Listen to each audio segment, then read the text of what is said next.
Hey everyone. Think that everything is working well here. Going to make sure that I have my live chat showing so that I can see everybody's faces up there. I'm going to give you a second here. Alison, you're excited. You love Christmas. You didn't have time to make the little sweater last year, but you're all ready. Excellent. So I've got a little bit to share with you today. If I'm going to give a sec there for people to arrive in. I hope you're all doing well today. It's been a few weeks since I've been on. I realized that between Rhinebeck and travel to Barcelona and other things happening, I have not been on here for a little bit. Um, Hi Liz. Hey Trish from California. Liz, nice to see you up the country. Yeah, I'm kind of in recuperation mode right now because it was about 11 o'clock last night. I arrived back from Spain, from Barcelona, or Barcelona, if I'm going to say it properly, or my attempt at properly. It was wonderful. So if anyone out there was on the trip with me or met me over the weekend, it was a pleasure to meet everyone. It was quite overwhelming. There was so many new things and just so much fun. So it was.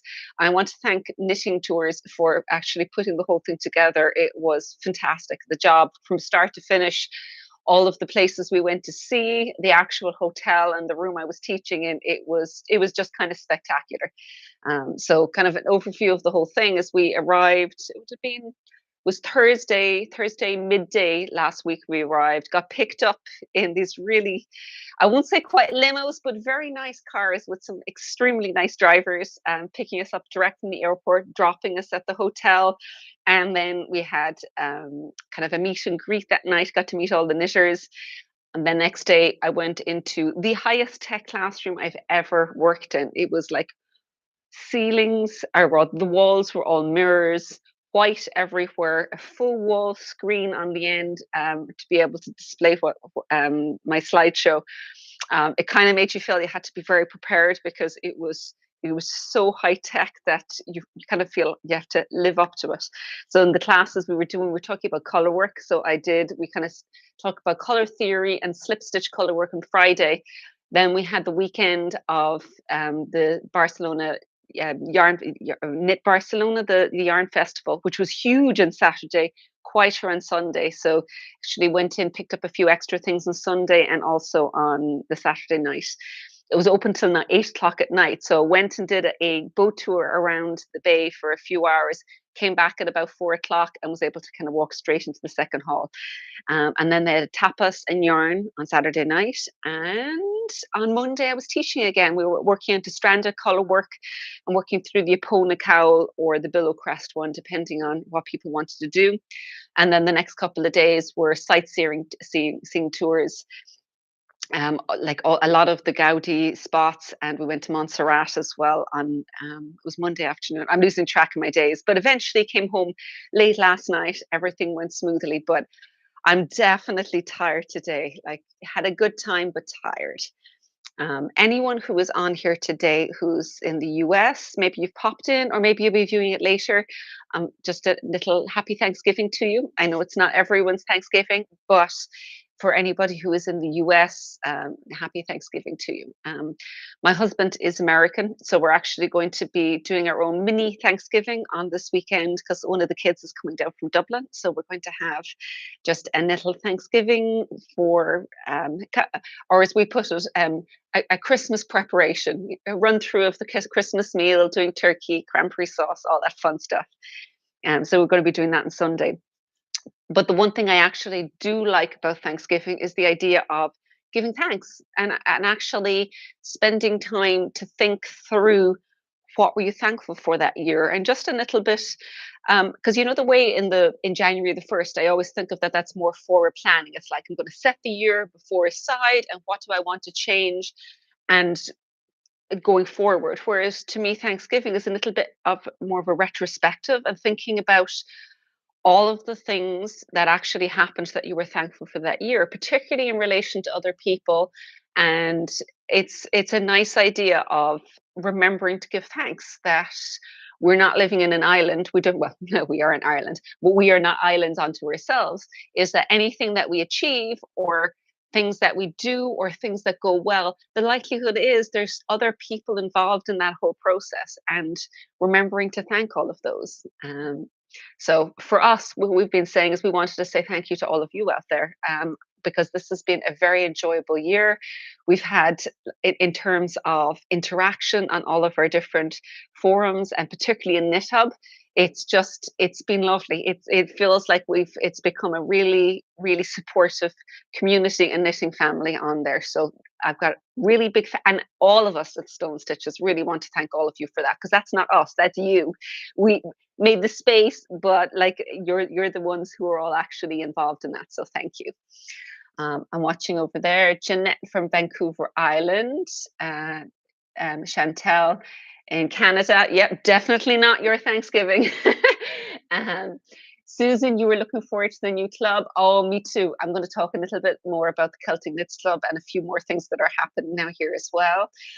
Judy from Newfoundland, and hey Trish, it was amazing. It really was it was a very enjoyable week, and the fact that I hadn't been to Barcelona or to Spain before, really made it extra special. Um, and Trish, it's meaningful time for you as well. You're grateful for all the good things and the people. Yeah, me too. And I do. I think that it's very easy to focus on the negative in life. So taking the time to focus on the positive it's a very good thing. So last week, just before I left for Barcelona, I did a very short Instagram live before I went flying out the door to just talk about the Celtic Knits Club 2024. And I gave a little bit of an overview, and any of you who are on our YouTube, on our newsletter will already have seen the details and seen what is going on. But I might just talk a small little bit more again about the different options and just show them, if there's anything you want to know about it, I can make sure to describe it as well. Elsa Louise, how's the Elsa Louise is asking how the Gansey sweater design is coming along. You love the zoom on the Gansey. Elsa Louise, I'm not saying there will never be a Gansey design, but you may be waiting for a little bit. I've got quite a bit of my needles at the moment, so you just have to hang on a little. Actually, one thing I didn't mention that I did discover in Barcelona is that it was the first show I gone into where about 80% of the stands, because they were Spanish or French or Italian, the browns and the yarns were new to me. There was even breeds of sheep I'd never come across.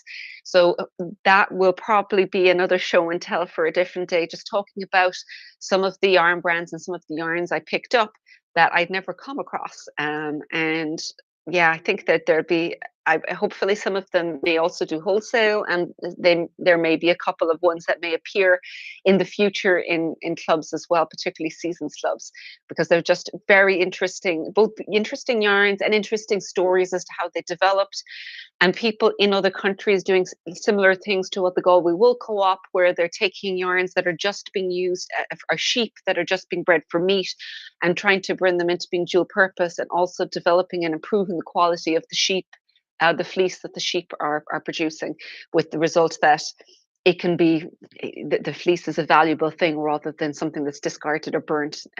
But that will be for another day, because I was doing a show and tell already with Laura, and I'm going to pull them up later on to show you all as well. But for the Celtic Knits Club, just a little refresher for anybody who hasn't seen it before. We've got them actually wound up this time. We've got, this is the option 1 colors. These are all the Jas yarn again, which is merino and yak. Merino and mohair. Yes, I am tired to the extent that I'm saying my words wrong. So please call me out if I totally mess up over there. I've got a brain mouth disconnect going on when I'm tired. So this is the Celtic Knits option 1. We've got the lime, navy, and then here's the final one is going to be what the larger garment or the wrap at the very end is going to be. So this is our option 1.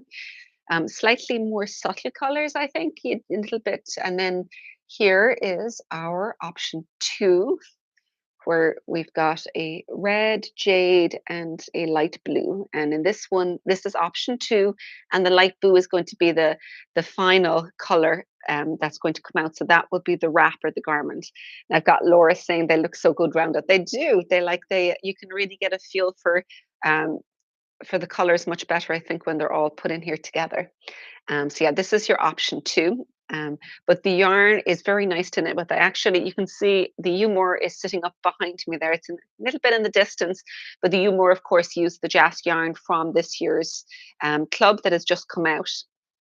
And what we did discover, and what we had Audrey, who was over in Barcelona when she picked it up, she was a little concerned that Aran weight was too heavy for her. But when she picked up the swatches, she realized that the yarn, it doesn't feel like Aran weight when you're holding it. It's got a bit more airiness to it. So it's a little lighter in terms of wearing than a lot of other Aran weights. I think probably because of the fact that it's got a lot of air mixed in with it when it's woolen spun, as well as the mohair just giving in a little bit more of an airy feel to it. Elsa Louise, please tell you that the lime isn't too bright. No, the lime isn't too bright. In fact, it looks brighter wound up like this. But we discovered that once we were knitting, and to the extent that Laura, when she was looking at it, was saying she thought on the skein that it was, because Laura's our subtle person, and she thought it was brighter than she would have worn on the skein. Knit up into the first pattern that I was working through, she's like, "Oh, that is looks very, very different knit up." So it's definitely becomes a little bit more subdued when it's knit up, and I don't think it's too bright. It's not an in your face lime in any way, shape, or form. So just to reassure you, um, Laura was saying lime and heath are getting lots of love. um, and from Trish, it's so nice. You're still working your Osco up to the underarm gusset now. Oh, fantastic. We've actually, if anybody does need them, I think Laura's put them up on the website now. We've got new buttons that are fractionally smaller than the ones I use in Osco. But the Osco ones I had at the time, I got ones that were imitation leather ones. They were plastic, but they were imitation leather. We've actually just gotten real leather ones in that are fairly reasonable that are on the website. But they are it's 1 millimeter smaller than the size we used. We have to test, but I'm fairly sure that it would still work on the buttonholes. But when we test that, we can put it up to check. Um, I'm just reading through. Alison, you love bright citrus colors. Well, this one's definitely for you then. Liz, lime is your absolute favorite of all the colors. Oh, that's good. It was the first one I started knitting with. I've got the two of them. I've got another one, and I want to get started with the jade as well. And I'm very curious to see what this is going to knit up like, because it's a very vibrant green, but I suspect it may also change a little as you start working cables and start working up a small bit like that. Because sometimes colors, when you see them on the cake, they look totally different when they're actually knit up. Um, so the first, obviously, this is going to be open for a few more weeks, so we'll have it open until the middle of December. Again, if one of the colors ends up selling out faster than the other, then that option will no longer be there. We've also had a few inquiries along the way about people saying they'd like to get extra yarn, or people who are on the digital club wanting to get, saying it's like, I don't want to knit all of them, but I might want it for one project. Those options will become open, but after the club is closed. So the first options are always going to be people getting the full club, and then on the 14th of December, when we close it, if we have some of the yarns available and you want to be informed when that happens, but you've already become a digital club or a full club member, just send a message on to me or Laura, and we can let you know what's available and send you on an invoice. But that will be the date when we can let you know what is actually going to be there, will or won't be there. Elsa Louise, you're ready to go. Excellent.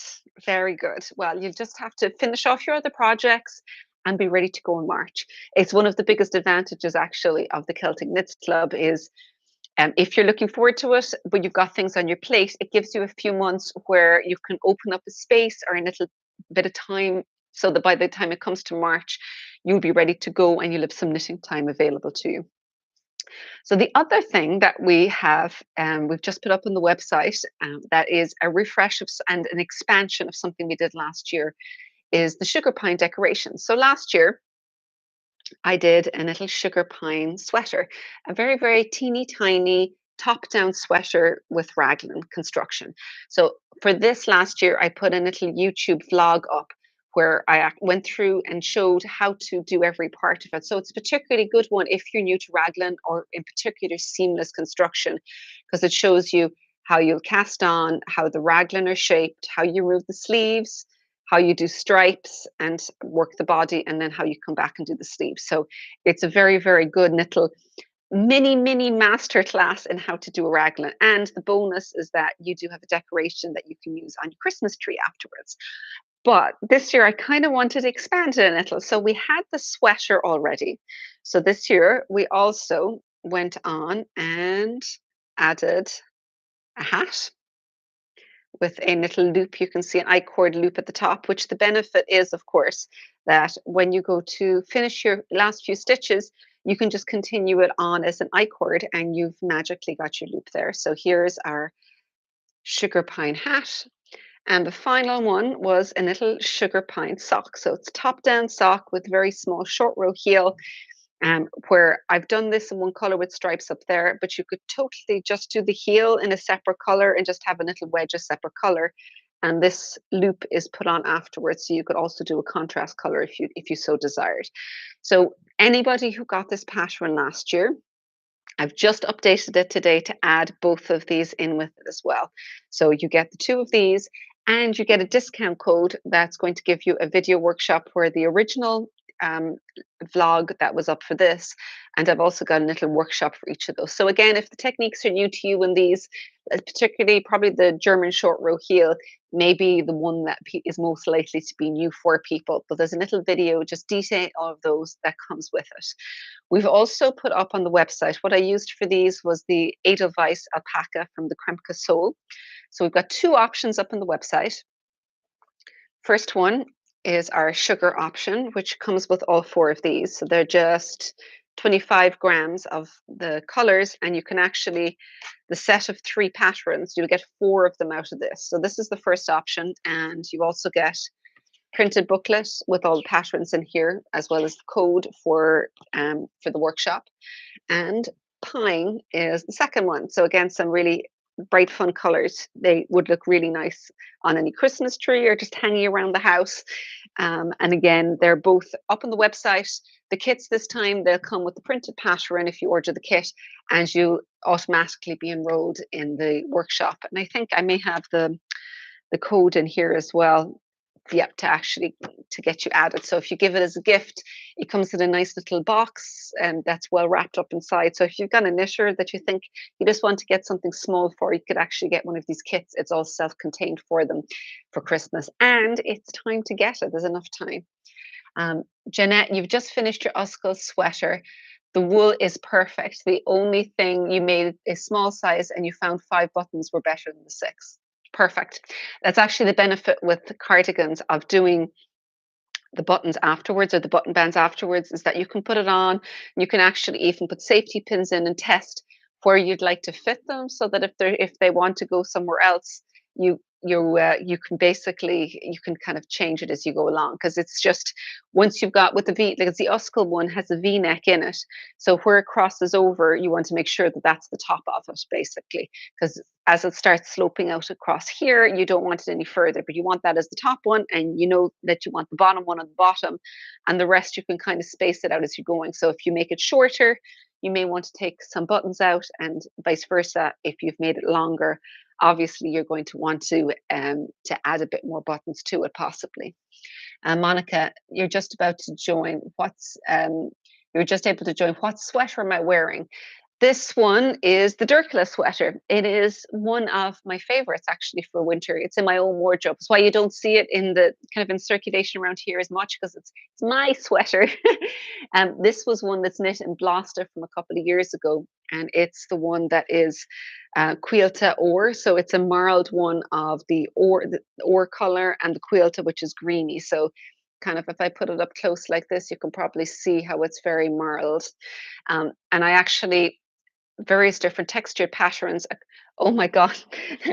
Thank you very much, Laura. I've actually realized that, as I was saying, I'm very tired, courtesy of my trip to Barcelona. I've given you the wrong name. Durkala. Durkala is the name of the sweater. Dorchla. And Laura or Hannah may pop in the link for you there as well to be able to find it in a minute. And we've kits for it up as well. But you can do it in a solid color, but my preference is actually to have it in the marl because I just like the textured stitches in marl. You've got blackberry stitch here, you've got small kind of faux cables on the side, and you've got ladder stitches. And it evolved from the Dura Hat that I done for the Celtic Knits Club. And it was a series of textured stitch patterns across it. And I really liked the way they all fit together. And I decided I wanted to have a larger version of it for a sweater. So it's top down across the back here, knit down, picked up stitches from the front, and then it's knit down to here. It's got a cropped length on, well, kind of semi-cropped, but because it's in one piece, you can make it longer if you want. And then the sleeves are picked up and knit from this point down. But it's a very comfortable one. The slightly shorter style means I've got a lot of pants and things like that that are a bit higher waisted. And this works quite well with them then when you put the whole thing together. Um, but yeah, so the two big things I wanted to talk about today were give you a little bit more details of the Celtic Knit Club. If you do want to have anything more detail wise and you haven't seen popped up here, or you have more questions, just put them into the comments if you're listening afterwards, because we'll save this and it'll go up after the fact. So you might possibly have just questions as you're going through. And if you're new to the Celtic Knit Club, trying to figure out how it fits together, anyone who's been on the club before will have a fairly good idea of how the rhythm of it and the routine of it goes. But it's a lot of fun every year. It's a great community. It's a very good way of learning cables, and getting inspired with the colors, the yarns from Ireland and things like that. Now, the one other thing I do want to tell you about, but a little bit. It's in the next couple of weeks. It'll be starting the Humor sweater that I released a few weeks ago. There, just around the same time as I went to Rhinebeck. We're going to have over the month of December, starting on, I imagine, Laura or Hannah may correct me here, the 6th or the 7th, whichever one is the first Wednesday in December. We're going to have that week, and for the following 2 Wednesdays after that, we're going to, Mags, who works with us here, she's going to start knitting the Humor. There we go. It's the 6th of December. We're going to start knitting the U more, and Mags is going to knit through it and just talk about her experience with it and what she's enjoying or what she found challenging with it. And we just would like to invite you every Wednesday to come along. And if there's something that you want to knit through December, perhaps it's something you want to do for yourself, to give yourself a gift, or maybe it's just other holiday knitting, whether it's this sweater or whether it is other patterns, then you're very, very welcome to come along and just sit with us for a half an hour each of those weeks. Um, the biggest difference being that there'll be two of us, because up to this point it's just been me, but we'll actually have two of us chatting through all the various different points on the knitting. Mags is originally from France, but has been living for several years in Ireland. She's got a family of which knit together. And in fact, they've got a WhatsApp group where herself, her mother, and her sisters are always talking about knitting patterns, yarns, and all things knitting. So they're a very, very devoted knitting family. So she'll give us a little bit of an insight into her knitting experiences with this, and I suppose knitting in general as well. But if you've got any questions or there's anything you want to talk about on whether it's humor or something else, just pop on in. We might have a couple of giveaways as well as we're going through the process, some raffles from the comments when we're having the lives also for that. Here we go. Hannah's popped up. The knit through dates are the 6th, the 13th, and the 20th of December, and they'll all be at 2:30 here on YouTube. So make sure, if you haven't subscribed yet, just subscribe, because then once we actually start, you'll just get a notification. Makes it way easier. You don't have to worry about trying to remember, because they're just all going to pop up basically for you. Um, Trish, your hawthorn, what a great sweater too. Oh, excellent. Are you knitting hawthorn at the moment? If you are, just come on in here and let us know about it and where you're at with it and what yarn you're using. But yeah, I think December is a very good knitting month. Hopefully, it's fun knitting and it's knitting for yourself, and that you haven't put yourself under too much pressure, making promises to either yourself or others for knitting gifts. I have these days kind of stopped doing knitted gifts for the most part because, well, most of the time I've got too many other deadlines work wise, but at the same time, I think that past very small kids, nobody has really strong desires for knitted gifts. The only thing that's an exception to that is knitted socks. If I continually worked through hand knitted socks, everyone in the family would think I was like the best mother ever. But I did finish a pair when I was traveling, but they were for me. So maybe over Christmas I'll do a raffle and see which one of the kids is going to get a pair of hand knitted socks over the holidays. Um, Oh, you're already done with it in rolling bales. Oh, lovely. Yeah, make sure if you post it up, I'd love to share it.